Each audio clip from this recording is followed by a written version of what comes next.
नमस्कार साथियों, मैं रवि रंजन राज राजेश इंस्टीट्यूट के यूट्यूब चैनल पर आप सभी का स्वागत है। जैसा कि हम लोग जो है बीपीएससी के द्वारा आयोजित सिविल सर्विस परीक्षा में पूछे गए सवालों का हम लोग डिस्कशन कर रहे हैं। तो उसी कड़ी में आज हम जो है 67वीं बीपीएससी और कुछ सवाल जो है 66वीं बीपीएससी में पूछे गए राज व्यवस्था के सवालों का डिस्कशन करेंगे। तो आप लोग वीडियो में अंत तक बने रहेंगे और वीडियो को ज्यादा से ज्यादा शेयर करेंगे।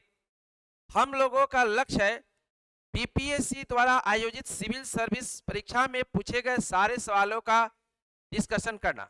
साथ ही साथ हम लोग जो है जल्द से जल्द 70वीं बीपीएससी टीचर के लिए भोपाल मार्केट राज राजेश इंस्टीट्यूट में ऑफलाइन और ऑनलाइन जो है बैच जल्द से जल्द देने जा रहे हैं। तो आइए आज हम लोग पहले सवाल को देखते हैं। देखेंगे आज का पहला सवाल है राष्ट्रीय विस्तार सेवा किस वर्ष शुरू की गई? राष्ट्रीय विस्तार सेवा किस वर्ष शुरू की गई? 1953, 1957, 1960, 1972, उपरोक्त में से कोई नहीं, उपरोक्त में से एक से अधिक। तो आप लोग भी साथ ही साथ बनाएंगे और आप लोग भी कमेंट बॉक्स में अपना आंसर देंगे। राष्ट्रीय विस्तार सेवा की शुरुआत कब हुई? तो देखेंगे इसका आंसर हो जाएगा ए। राष्ट्रीय विस्तार सेवा की शुरुआत 1953 में की गई। देखेंगे राष्ट्रीय विस्तार सेवा का उद्देश्य क्या था? तो गांवों के पुनर्निर्माण, गांवों में बुनियादी विकास के लिए भारत में राष्ट्रीय विस्तार सेवा की शुरुआत 1953 में शुरू किया गया था। साथ ही साथ 1952 में भारत में सामुदायिक विकास कार्यक्रम की भी शुरुआत किया गया था। सामुदायिक विकास कार्यक्रम की शुरुआत की गई थी। देखेंगे भारत सरकार के द्वारा 1957 में बलवंत राय मेहता समिति का गठन किया गया था। सामुदायिक विकास कार्यक्रम और राष्ट्रीय विस्तार सेवा के कार्यक्रमों की जांच के लिए भारत सरकार के द्वारा बलवंत राय मेहता समिति का गठन किया गया था। और यही बलवंत राय मेहता समिति ने भारत में त्रिस्तरीय पंचायती राज व्यवस्था को लागू करने का सिफारिश किया था। तो आपका आंसर हो जाएगा राष्ट्रीय विस्तार सेवा की शुरुआत भारत में 1953 में शुरुआत किया गया था। साथ में याद रखेंगे भारत में सामुदायिक विकास कार्यक्रम की शुरुआत 1952 में शुरुआत किया गया था। आइए आज के दूसरे नंबर सवाल को देखते हैं। देखेंगे आज का दूसरा नंबर सवाल है, आपके स्क्रीन पर आ चुका है, आप लोग भी देखेंगे। राज्य विधान परिषद के सदस्य निम्नलिखित में से किस श्रेणी के व्यक्तियों द्वारा नहीं चुने जाते हैं? राज्य विधान परिषद अर्थात एमएलसी। देखेंगे राज्य विधान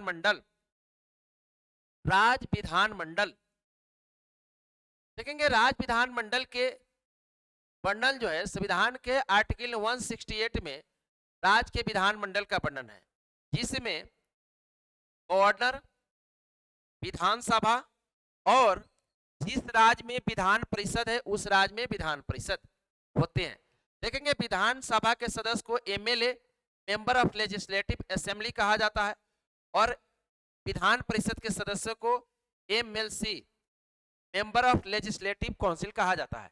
देखेंगे विधान परिषद का वर्णन जो है संविधान के आर्टिकल 171 में किया गया है। देखेंगे विधानसभा को जनता का सदन अर्थात हाउस ऑफ पीपल कहा जाता है। अब देखेंगे आपके सवाल में पूछ रहा है विधान परिषद के सदस्य जो है किस श्रेणी के व्यक्तियों द्वारा नहीं चुने जाते हैं। तो सबसे पहले देखेंगे विधान परिषद के सदस्यों का चुनाव कैसे होता है, उसके बाद आप लोग आंसर प्राप्त कर लेंगे। तो देखेंगे विधान परिषद के सदस्यों के चुनाव का वर्णन जो है आर्टिकल 171 के 3 में किया गया है, जिसमें कहा गया है विधान परिषद के 1/3 अर्थात 1/3 सदस्य विधानसभा के सदस्यों के द्वारा चुने जाएंगे। 1/3 जो है विधानसभा के सदस्यों के द्वारा चुने जाएंगे। 1/3 अर्थात 1/3 सदस्य स्थानीय स्वशासन स्थानीय स्वशासन के सदस्यों द्वारा, इसमें देखेंगे नगर प्रशासन भी आ जाएगा। स्थानीय स्वशासन करने का मतलब सिर्फ पंचायती राज नहीं, नगर निगम भी आ जाते हैं। देखेंगे 1/12 जो है बीए पास, जो 3 वर्ष पूर्व ग्रेजुएशन कर लिए हैं उनके द्वारा, बीए पास विद्यार्थियों के द्वारा जो 3 वर्ष पहले बीए पास कर चुके हैं। देखेंगे 1/12 जो है शिक्षकगण जो है माध्यमिक और उच्च माध्यमिक टीचर के द्वारा जो पिछले 3 वर्षों से कार्यरत हैं, और 1/6 जो है राज्यपाल के द्वारा मनोनीत किए जाते हैं। तो देखेंगे इस तरह से विधान परिषद के सदस्यों का चुनाव होता है। तो देखेंगे स्थानीय निकाय के पंचायत सदस्यों द्वारा सही है, शिक्षकों के द्वारा सही है, स्नातकों के द्वारा सही है। पूछ रहा है किस श्रेणी के व्यक्तियों द्वारा नहीं चुने जाते हैं, अर्थात उद्योगपति। देखेंगे इधर जो है 4 तरीका बताएं, इसमें उद्योगपति है नहीं है, तो उद्योगपति जो लोग होते हैं वो विधान परिषद के सदस्यों का चुनाव नहीं करते हैं। आपका आंसर हो जाएगा टी। आइए आज के तीसरे नंबर सवाल को देखते हैं। देखेंगे तीसरा नंबर सवाल है भारतीय प्रशासन में विभाजन प्रणाली से संबंधित है। भारतीय प्रशासन में विभाजन प्रणाली, लेखा परीक्षा लेखा। ऑप्शन बी है संघ राज नीति का कार्यान्वयन, अखिल भारतीय सेवाएं, केंद्रीय सेवाएं। उपरोक्त में से कोई नहीं, उपरोक्त में से एक से अधिक। भारतीय प्रशासन में विभाजन प्रणाली संबंधित है, तो देखेंगे इसका आंसर हो जाएगा अखिल भारतीय सेवा। अखिल भारतीय सेवा जो है यूपीएससी। देखेंगे यूपीएससी जो होता है यूनियन पब्लिक सर्विस कमीशन, संघ लोक सेवा आयोग, जिसमें 2 तरह के सर्विस होते हैं। एक होता है अखिल भारतीय सेवा, अखिल भारतीय सेवा, और एक होता है केंद्रीय सेवा, केंद्रीय सेवा। तो देखेंगे अखिल भारतीय सेवा में 3 आते हैं, आईएएस, आईपीएस और आईएफएस। देखेंगे इसे बोलते हैं भारतीय वन सेवा। देखेंगे प्रारंभ में 2 ही अखिल भारतीय सेवा थे, लेकिन वर्तमान में 3 है, इंडियन फॉरेस्ट सर्विस, भारतीय वन सेवा। तो देखेंगे भारतीय प्रशासन में जो सचिवालय में और जो जिला लेवल पर जो प्रशासनिक कार्य चलाए जाते हैं, उसके जो विभाजन प्रणाली कार्य हैं वो अखिल भारतीय सेवा और केंद्रीय सेवा के द्वारा किए जाते हैं। तो आपका आंसर हो जाएगा डी, अखिल भारतीय सेवा। देखेंगे केंद्रीय सेवा में जो होता है बहुत सारे जो है इसमें जॉब होते हैं, जैसे भारतीय विदेश सेवा, भारतीय विदेश सेवा, इसे भी आईएफएस कहा जाता है। इसे बोलता है इंडियन फॉरेन सर्विस। ध्यान रखेंगे कई बार एग्जाम में पूछे गए हैं निम्नलिखित में से कौन अखिल भारतीय सेवा है, तो दोनों दे देता है। इधर जो आईएफएस है इसका होता है इंडियन फॉरेस्ट सर्विस, भारतीय वन सेवा, और इधर आईएफएस है जो इंडियन फॉरेन सर्विस। इसमें उसके बाद कई सेवा आ जाते हैं, इसमें इंडियन रेवेन्यू सर्विस, जिसे भारतीय राजस्व सेवा, ऐसे कई जो है इसमें सर्विसेज होते हैं। देखेंगे इसमें अंतर क्या होता है, तो जो अखिल भारतीय सेवा होता है इनकी नियुक्ति केंद्र सरकार के द्वारा किया जाता है, और यह जो है इन्हें कैडर मिलता है, जो कैडर मिलता है जिस राज्य में उसी राज्य में सेवा करते हैं। इनका ट्रांसफर पोस्टिंग जो है राज्य सरकार के द्वारा किया जाता है। देखेंगे केंद्रीय सेवा जो होते हैं इनका नियुक्ति भी केंद्र सरकार के द्वारा, ट्रांसफर पोस्टिंग नियंत्रण सारे जो है केंद्र सरकार के द्वारा किया जाता है। आइए आज के चौथे नंबर सवाल को देखते हैं। देखेंगे चौथा नंबर सवाल कहता है भारत के वित्त आयोग के संदर्भ में निम्नलिखित कथनों पर विचार करें। देखेंगे फिनांस कमीशन की बात कर रहा है, वित्त आयोग की बात कर रहा है। कथनों पर विचार करें। वित्त आयोग एक सांविधिक निकाय है। पहला ऑप्शन है सांविधिक निकाय है। दूसरा है वित्त आयोग की स्थापना संविधान के अनुच्छेद 280 के तहत की जाती है। वित्त आयोग द्वारा की गई सिफारिश से केवल सलाहकारी प्रकृति की होती है। पहला वित्त आयोग 1950 में स्थापित की गई। उपरोक्त कथनों में से कौन सही है? तो देखेंगे सही कथन को पहचाने। वित्त आयोग के संदर्भ में आपके सवाल पूछ रहे हैं। देखेंगे पहला ऑप्शन है केवल 1 और 4। दूसरा ऑप्शन है केवल 3 और 4। थर्ड ऑप्शन है 2 और 3। फोर्थ ऑप्शन है 2 और 4 और पांचवा नंबर सवाल ऑप्शन है उपरोक्त में से कोई नहीं, उपरोक्त में से एक से अधिक। तो देखेंगे वित्त आयोग सांविधिक निकाय है, गलत। देखेंगे वित्त आयोग सांविधिक नहीं है, संवैधानिक है। संवैधानिक देखेंगे सांविधिक का मतलब क्या होता है? सांविधिक का मतलब जिसका संविधान के किसी आर्टिकल में वर्णन नहीं है, जिसे गैर संवैधानिक कहा जाता है। तो यह गलत ऑप्शन है। वित्त आयोग की स्थापना संविधान के अनुच्छेद 280 के तहत की गई थी। नाम सही है। वित्त आयोग का वर्णन संविधान के आर्टिकल 280 में है और प्रत्येक 5 वर्ष पर भारत के राष्ट्रपति के द्वारा वित्त आयोग का गठन किया जाता है। वित्त आयोग द्वारा की गई सिफारिशें केवल सलाहकारी प्रकृति की होती है। यह भी सही है। पहला वित्त आयोग का गठन 1950 में किया गया था। ऑप्शन 4 गलत है। तो आपका सही कौन है? 2 और 3। तो देखेंगे ऑप्शन सी हो जाएगा, सी हो जाएगा 2 और 3। देखेंगे पहला वित्त आयोग का गठन 1951 में केसी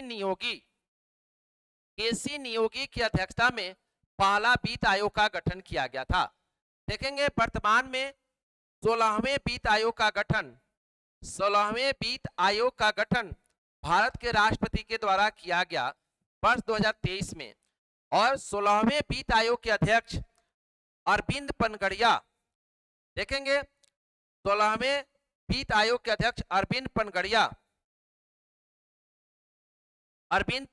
जो है, जो नीति आयोग के पहले उपाध्यक्ष थे, उनके अध्यक्षता में 16वें वित्त आयोग का गठन किया गया था।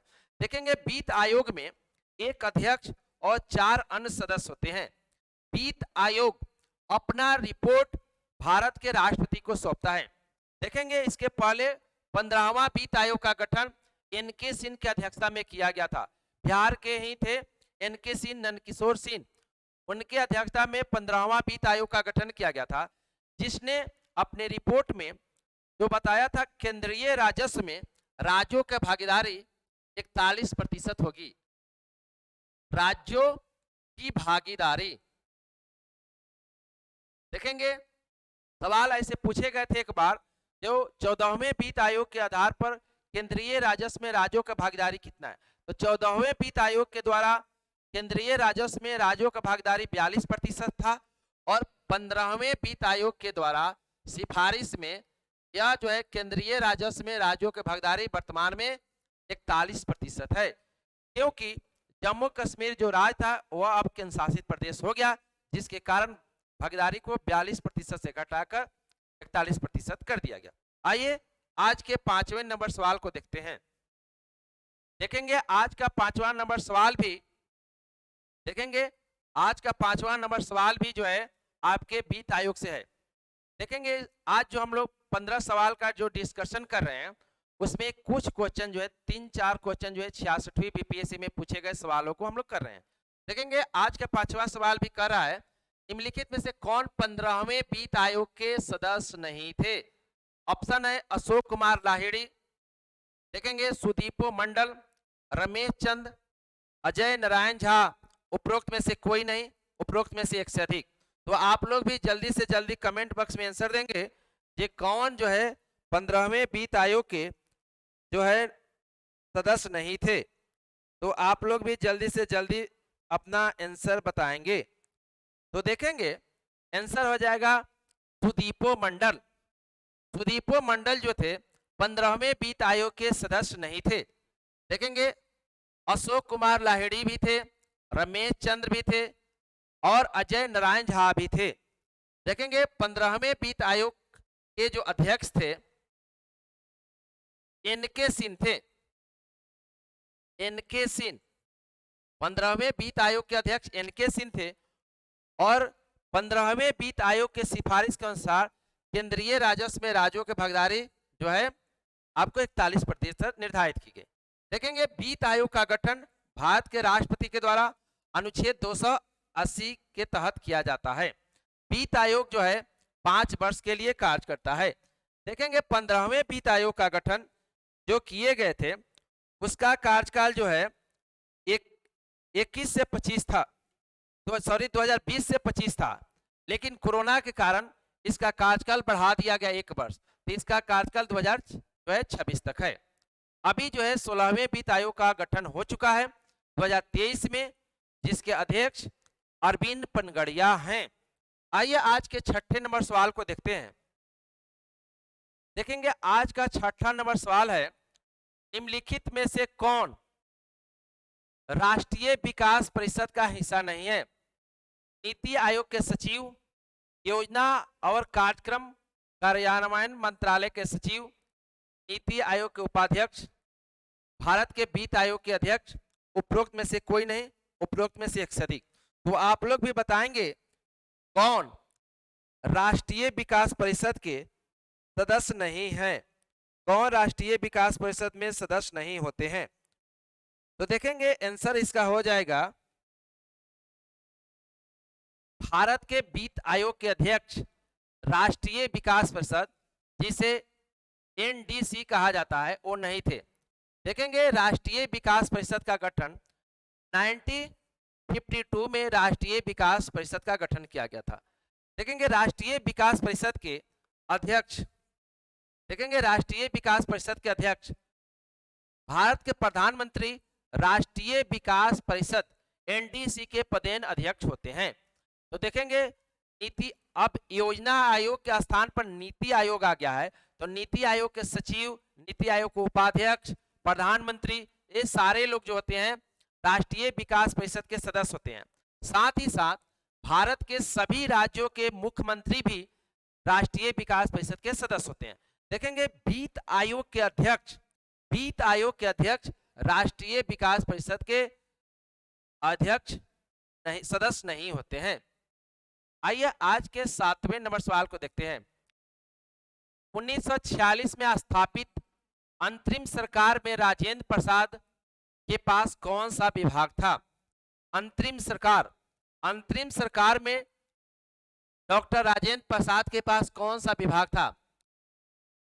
वित्त, रक्षा, घर और खाद्य और कृषि। तो देखेंगे आंसर हो जाएगा खाद्य एवं कृषि। खाद्य एवं कृषि, अंतरिम सरकार में डॉक्टर राजेंद्र प्रसाद के पास खाद्य और कृषि था। देखेंगे वित्त, लियाकत अली खान, लियाकत अली खान जो थे आपके वित्त विभाग के थे। रक्षा बलदेव सिंह जो है आपके रक्षा विभाग के थे। घर नहीं होगा, अगर आपसे यही पूछता है गृह, अगर आपसे गृह पूछता है तो इसका हो जाएगा वल्लभ भाई पटेल।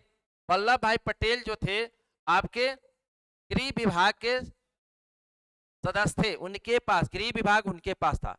देखेंगे अंतरिम सरकार, कैबिनेट मिशन 1946 में जब भारत आया तो यह तय किया गया कि जब तक भारत में संविधान का निर्माण नहीं हो जाता है, जब तक निर्वाचित सरकार नहीं आ जाता है, तब तक अंतरिम सरकार ही देश को चलाएगा।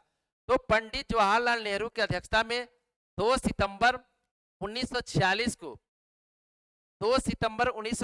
को अंतरिम सरकार का गठन किया गया, जिसमें 14 सदस्य थे, जिसमें 6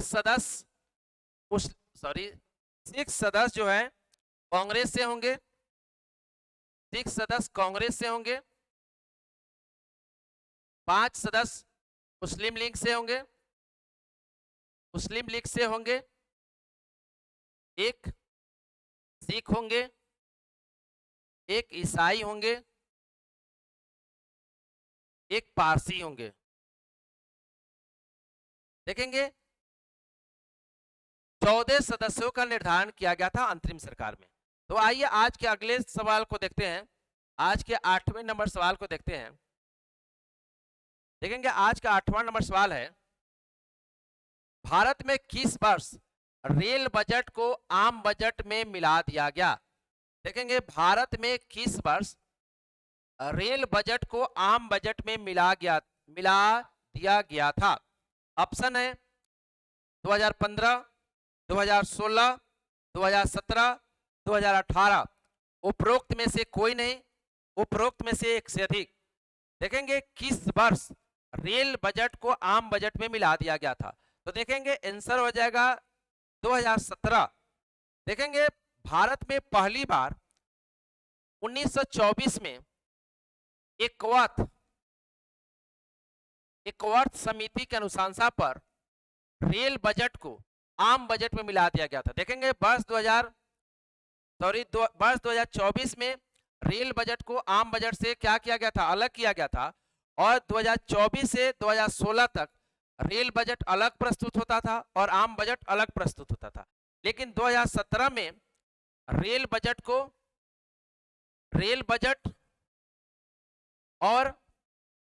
और आम बजट को मिला दिया गया। अब भारत के वित्त मंत्री के द्वारा फरवरी माह में आम बजट पेश किया जाता है 2017 से। यानी अब सब बजट एक साथ होता था, लेकिन 2016 से पहले रेल बजट अलग पेश होता था और आम बजट अलग पेश होता था। देखेंगे किस समिति के अनुशंसा पर आपसे सवाल पूछे जाएंगे, रेल बजट को आम बजट में किस समिति के अनुशंसा पर किया गया था? तो देखेंगे विवेक देवराय समिति के अनुशंसा पर आम बजट को रेल बजट में मिला दिया गया। विवेक देवराय समिति और एकवर्थ समिति के अनुशंसा पर 1924 में रेल बजट को आम बजट से अलग कर दिया गया था। देखेंगे भारत के संविधान में डायरेक्ट बजट शब्द का वर्णन नहीं है। संविधान के अनुच्छेद 112 में वार्षिक वित्तीय विवरण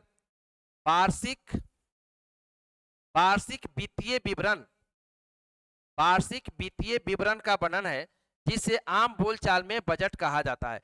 संविधान के आर्टिकल 112 में वार्षिक वित्तीय विवरण, जिसे आय व्यय का लेखा जोखा कहते हैं, जिसे आम बोलचाल में बजट कहा जाता है, उसका वर्णन संविधान के आर्टिकल 112 में है। तो आइए आज के 9 नंबर सवाल को देखते हैं। देखेंगे 9 नंबर सवाल अभी चर्चा में भी है। नागरिकता संशोधन अधिनियम 2019 का उद्देश्य क्या था? तो देखेंगे बांग्लादेशी अवैध प्रवासियों को हटाने के लिए, वास्तविक भारतीय नागरिकों की पहचान के लिए, विदेशियों द्वारा सीमा घुसपैठ की जांच करने के लिए, अफगानिस्तान, बांग्लादेश और पाकिस्तान के सताए गए अल्पसंख्यक समूहों को नागरिकता प्रदान करने के लिए। उपरोक्त में से कोई नहीं, उपरोक्त में से एक से अधिक। तो आप लोग भी जवाब देंगे नागरिकता संशोधन अधिनियम।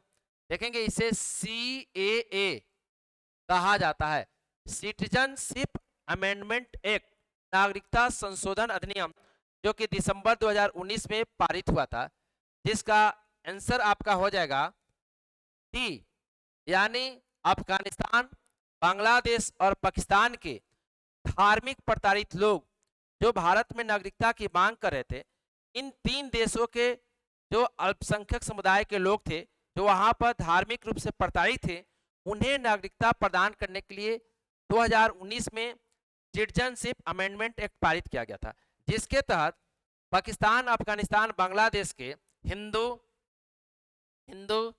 सिख, ईसाई,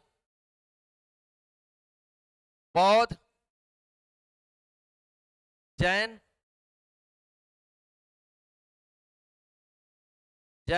और पारसी, इस सिख समुदाय के लोगों को ध्यान रखें, कौन कौन? हिंदू, सिख, ईसाई, बौद्ध, जैन, पारसी समुदाय के लोग जो पाकिस्तान, अफगानिस्तान, बांग्लादेश में जो धार्मिक रूप से प्रताड़ित थे, वे लोग इंडिया में शरणार्थी के रूप में रह रहे थे। उन्हें नागरिकता देने के लिए नागरिकता संशोधन अधिनियम 2019 पारित किया गया था।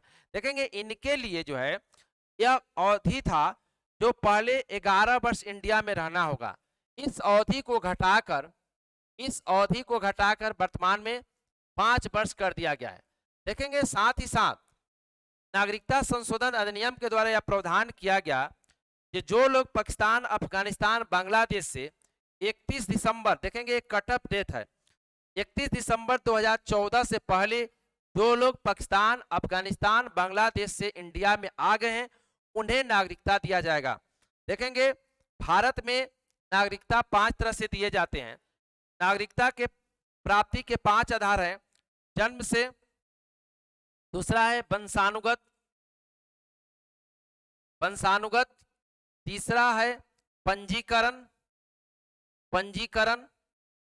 चौथा है देशीकरण, और पांचवा है नए भूभाग के अधिग्रहण।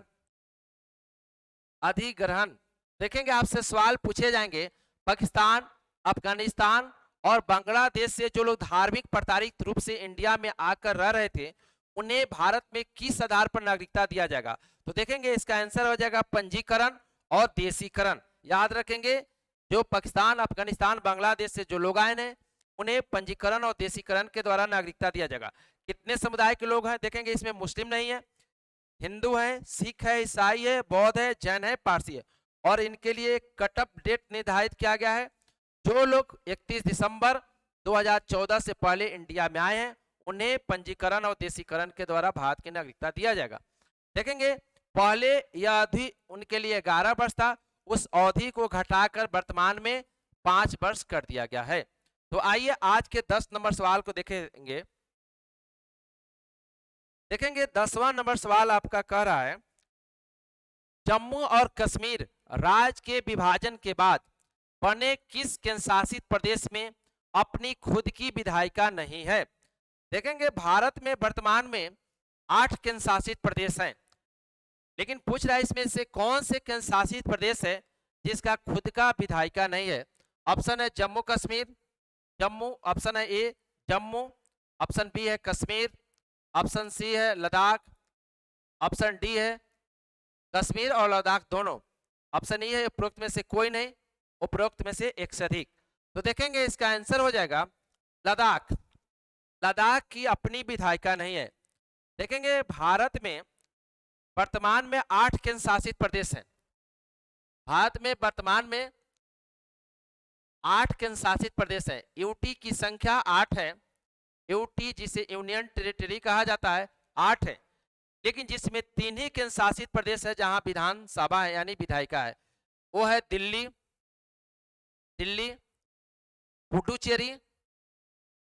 पुडुचेरी और जम्मू कश्मीर J&K। जम्मू कश्मीर देखेंगे जो पहले राज हुआ करता था, जम्मू कश्मीर पुनर्गठन अधिनियम 2019 के द्वारा जम्मू कश्मीर राज्य को 2 स्वतंत्र केंद्र शासित प्रदेशों में बांट दिया गया, एक जम्मू कश्मीर और एक लद्दाख। तो देखेंगे जम्मू कश्मीर केंद्र शासित प्रदेश में विधान परिषद अर्थात विधायिका का प्रावधान किया गया है, लेकिन अभी तक चुनाव नहीं हुआ है। देखेंगे हाल ही में सर्वोच्च न्यायालय के द्वारा केंद्र सरकार को यह निर्देश दिया गया है जम्मू कश्मीर में जल्द से जल्द चुनाव कराया जाए। तो अब देखेंगे जम्मू कश्मीर में भी जल्द ही जो है विधानसभा का गठन होगा, वहां पर इलेक्शन होगा। तो आंसर याद रखेंगे, इसका आंसर हो जाएगा सी। आइए आज का 11 नंबर सवाल है, संविधान सभा का पहला सत्र आयोजित किया गया था। ऑप्शन है 9 दिसंबर 1946, 15 अगस्त 1947, 26 नवंबर 1949, 26 जनवरी 1946, उपरोक्त में से कोई नहीं, उपरोक्त में से एक से अधिक। आप लोग भी बताएंगे संविधान निर्माण के लिए कॉन्स्टिट्यूशनल असेंबली संविधान सभा की पहली बैठक कब हुआ था? तो देखेंगे इसका आंसर हो जाएगा 9 दिसंबर 1946 को संविधान सभा की पहली बैठक आयोजित की गई थी। देखेंगे 9 दिसंबर 1946 को जब संविधान सभा की पहली बैठक आयोजित की गई थी, इसके पहले अस्थायी अध्यक्ष अर्थात प्रोटेम स्पीकर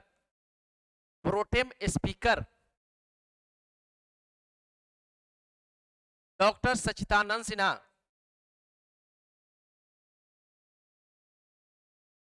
सच्चिदानंद सिन्हा, देखेंगे सवाल पूछे गए हैं। संविधान सभा के प्रथम अस्थायी अध्यक्ष या उसी को बोला जाता है प्रोटेम स्पीकर। प्रोटेम स्पीकर का अर्थ ही होता है अस्थायी अध्यक्ष। तो देखेंगे संविधान सभा की पहली बैठक 9 दिसंबर 1946 को आयोजित की गई थी, जिसके अध्यक्ष अर्थात प्रोटेम स्पीकर डॉक्टर सच्चिदानंद सिन्हा थे। दूसरी बैठक 9 के बाद हो गया, 9 दिसंबर के बाद देखेंगे दूसरा हुआ था 11 दिसंबर 1946 को, जिसमें डॉक्टर राजेंद्र प्रसाद को संविधान सभा का अस्थायी परमानेंट अध्यक्ष चुन लिया गया था।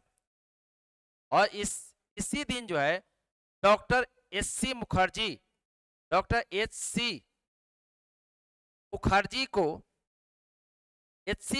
को संविधान सभा का उपाध्यक्ष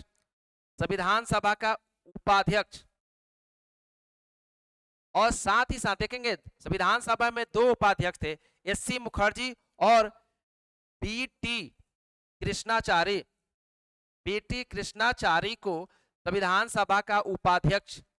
आप ध्यान में रखेंगे, आपसे सवाल पूछे जा सकते हैं संविधान सभा के उपाध्यक्ष कौन कौन थे। तो एच.सी. मुखर्जी और बी.टी. कृष्णाचारी को संविधान सभा का उपाध्यक्ष चुना गया था। डॉक्टर राजेंद्र प्रसाद संविधान सभा में अस्थायी अध्यक्ष थे और डॉक्टर सच्चिदानंद सिन्हा, जिन्हें संविधान सभा के प्रथम अस्थायी या प्रोटेम स्पीकर कहा जाता है। देखेंगे सर बी.एन.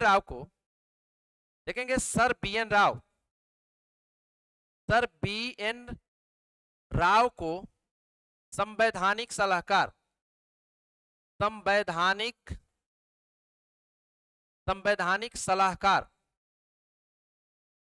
सलाहकार नियुक्त किया गया था। सवाल पूछे गए हैं संवैधानिक सलाहकार कौन था, तो बी.एन. राव। देखेंगे बी.एन. राव जो थे संविधान सभा के संवैधानिक सलाहकार कॉन्स्टिट्यूशनल एडवाइजर थे, लेकिन संविधान सभा के सदस्य नहीं थे। देखेंगे 15 अगस्त 1947 को भारत स्वतंत्र हुआ था और देखेंगे 26 नवंबर 1949 को भारत के संविधान को अंगीकार किया गया था, एडॉप्ट किया गया था। लेकिन भारत के संविधान बन के तैयार थे, लेकिन 16 आर्टिकल को उसी दिन लागू कर दिया गया था। देखेंगे 26 नवंबर को भारत में कॉन्स्टिट्यूशनल डे संविधान दिवस भी मनाया जाता है। 26 जनवरी 1946 कुछ नहीं है, तो इसका आंसर हो जाएगा ए 9 दिसंबर 1946। आइए आज के अगले सवाल को देखते हैं। देखेंगे आज का अगला सवाल है, भारत के राष्ट्रपति के चुनाव के लिए निर्वाचक मंडल में शामिल होते हैं। राष्ट्रपति के चुनाव के लिए निर्वाचक मंडल में शामिल होते हैं, अर्थात इलेक्टोरल कॉलेज में कौन कौन भाग लेते हैं। तो आइए देखते हैं ऑप्शन। राज्यसभा के सभी निर्वाचित सदस्य, लोकसभा के सभी निर्वाचित सदस्य, राज्य विधानसभाओं के सभी निर्वाचित सदस्य, संसद के दोनों सदनों के सभी निर्वाचित सदस्य और राज्य विधानसभा के निर्वाचित सदस्य। उपरोक्त में से कोई नहीं, उपरोक्त में से एक से अधिक। तो आप लोग भी जवाब देंगे राष्ट्रपति के निर्वाचक मंडल में कौन कौन भाग लेते हैं। तो देखेंगे इसका आंसर हो जाएगा डी, संसद के दोनों सदनों के सभी निर्वाचित सदस्य और राज्य विधानसभाओं के निर्वाचित सदस्य। देखेंगे भारत के राष्ट्रपति के निर्वाचक मंडल का वर्णन आर्टिकल 54 में वर्णित है और राष्ट्रपति के जो निर्वाचक मंडल है यह आयरलैंड से लिया गया है। देखेंगे भारत में राष्ट्रपति का पद अमेरिका से लिया गया है, लेकिन निर्वाचक मंडल जिसे इलेक्टोरल कॉलेज कहा जाता है यह आयरलैंड से लिया गया है। इसमें कौन कौन शामिल होते हैं, तो देखेंगे संसद जो होता है इसमें 2 अंग होते हैं, लोकसभा, राज्यसभा और राष्ट्रपति। लोकसभा में निर्वाचित और मनोनीत सदस्य होते थे, क्योंकि अब वर्तमान में मनोनीत नहीं है। राज्यसभा में 2 सदस्य होते हैं, निर्वाचित और मनोनीत। देखेंगे मनोनीत सदस्य भाग नहीं लेते हैं, और लोकसभा में जो मनोनीत सदस्य होते थे 126वें संविधान संशोधन के द्वारा 2020 में मनोनीत सदस्यों का प्रावधान समाप्त कर दिया गया। अर्थात भारत के राष्ट्रपति के निर्वाचक मंडल में लोकसभा, राज्यसभा के सभी निर्वाचित सदस्य और सभी राज्यों के विधानसभाओं के निर्वाचित सदस्य भाग लेते हैं। देखेंगे लेकिन साथ ही साथ दिल्ली और पुडुचेरी केंद्र शासित प्रदेश के विधानसभा के भी निर्वाचित सदस्य भाग लेते हैं। और यह प्रावधान कब किया गया?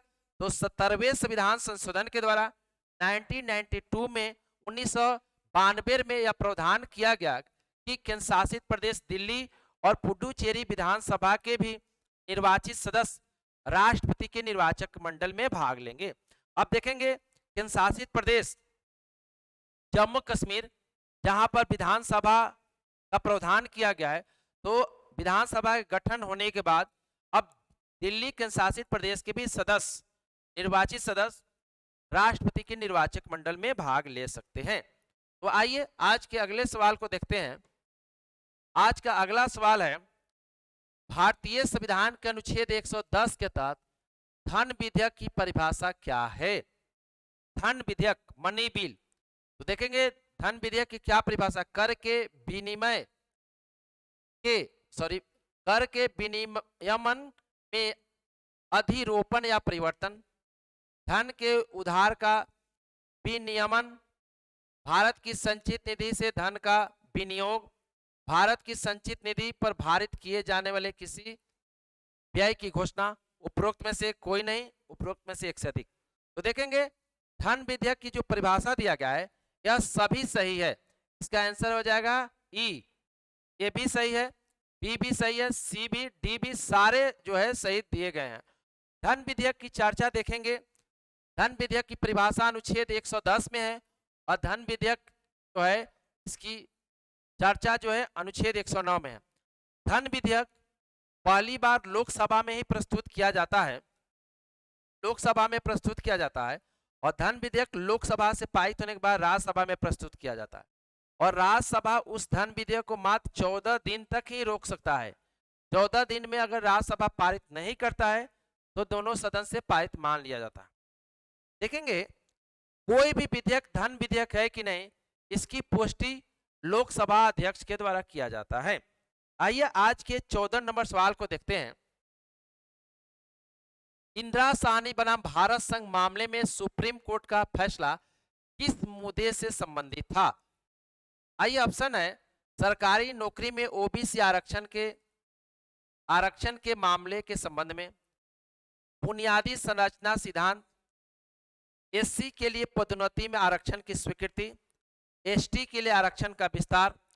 उपरोक्त में से कोई नहीं, उपरोक्त में से एक से अधिक। तो देखेंगे इंदिरा साहनी आरक्षण के संबंध में सबसे बड़ा फैसला था। इंदिरा साहनी बनाम भारत संघ मामला 1992 में सर्वोच्च न्यायालय का फैसला आया था, जो सरकारी नौकरियों में ओबीसी आरक्षण के मामले में था। देखेंगे 1978 में बीपी मंडल के अध्यक्षता में मंडल कमीशन का गठन किया गया था, जिसने 1980 में अपना रिपोर्ट दिया था। देखेंगे जो बीपी मंडल की अध्यक्षता में मंडल कमीशन का गठन किया गया था, यह दूसरा पिछड़ा वर्ग आयोग था। पहला पिछड़ा वर्ग आयोग का गठन 1953 में काका कालेलकर की अध्यक्षता में गठित की गई थी, जिसने 1955 में अपना रिपोर्ट दिया था, लेकिन सरकार ने इनकी रिपोर्ट को लागू नहीं किया। मंडल कमीशन ने अपना रिपोर्ट 1980 में दिया था, जिसने देश में 3743 जाति को ओबीसी माना था, जिसने बताया कि देश की कुल आबादी में 53% ओबीसी है, लेकिन इनका सरकारी नौकरियों में भागीदारी मात्र 4% है। इसीलिए इन्होंने ओबीसी को 27% आरक्षण देने की सिफारिश किया था, जिसे विश्वनाथ सिंह सरकार ने, विश्वनाथ प्रताप सिंह सरकार ने 1990 में लागू कर दिया। इसी को चैलेंज किया गया था सुप्रीम कोर्ट में। जो केस था जिसका नाम था इंदिरा साहनी बनाम भारत संघ मामला 1992। तो सुप्रीम कोर्ट ने इस मामले में 1992 में इंदिरा साहनी बनाम भारत संघ मामले में ओबीसी को जो 27% आरक्षण मंडल कमीशन ने सिफारिश किया था उसको वैध करार दिया था। और साथ ही साथ इसी मामले में सुप्रीम कोर्ट ने कहा था कि आरक्षण की सीमा किसी भी परिस्थिति में 50% से अधिक नहीं होगा। तो देखेंगे इसका आंसर हो जाएगा ये, सरकारी नौकरी में ओबीसी आरक्षण के मामले में संबंध में। तो आंसर ए हो जाएगा। अगर इसको विस्तार किया जाएगा तो बहुत बढ़ेगा। आइए आज के अगले और लास्ट सवाल को देखते हैं। देखेंगे यह सवाल जो है 66 बीपीएससी में पूछा गया है। देखेंगे सवाल क्या है, भारत में राष्ट्रीय पार्टी के रूप में मान्यता प्राप्त करने के लिए एक पार्टी को पिछले चुनाव में कम से कम कितने वोट प्राप्त करना चाहिए? ऑप्शन ए है 4 या अधिक राज्यों में कम से कम 10% वैध वोट, 4 या अधिक राज्यों में कम से कम 4% वैध वोट, 2 राज्यों में कम से कम 15% वैध वोट, किन्हीं 4 या अधिक राज्यों में डाले गए वैध मतों का कम से कम 6%, उपरोक्त में से कोई नहीं, उपरोक्त में से एक से अधिक। देखेंगे किसी भी पार्टी को राष्ट्रीय पार्टी का दर्जा देने का या राज्य पार्टी की दर्जा देने का अधिकार निर्वाचन आयोग के पास है। देखेंगे निर्वाचन आयोग का गठन 25 जनवरी 1950 में किया गया था, जिसका वर्णन संविधान के आर्टिकल 324 से लेकर 329 तक निर्वाचन आयोग का वर्णन है। देखेंगे इसका आंसर हो जाएगा किन्हीं 4 या 4 से अधिक राज्यों में डाले गए वैध मतों का कम से कम 6%। किसी भी पार्टी को राष्ट्रीय पार्टी के दर्जा देने का जो अधिकार जो है निर्वाचन आयोग को। देखेंगे वर्तमान में भारत में राष्ट्रीय पार्टी की दर्जा प्राप्त पार्टी जो है 6 है। तो इस प्रकार से आज हम लोग 67वीं बीपीएससी में दोबारा जो री एग्जाम हुए थे उसका सवाल देखे और जो है 3-4 सवाल जो है 66वीं बीपीएससी में पूछे गए सवालों का हम लोग डिस्कशन किए। फिर अगले वीडियो में हम लोग जो बीपीएससी 66वीं का जो सवाल होंगे और 65वीं का उसका हम लोग डिस्कशन करेंगे। तो आज के लिए इतना ही, धन्यवाद।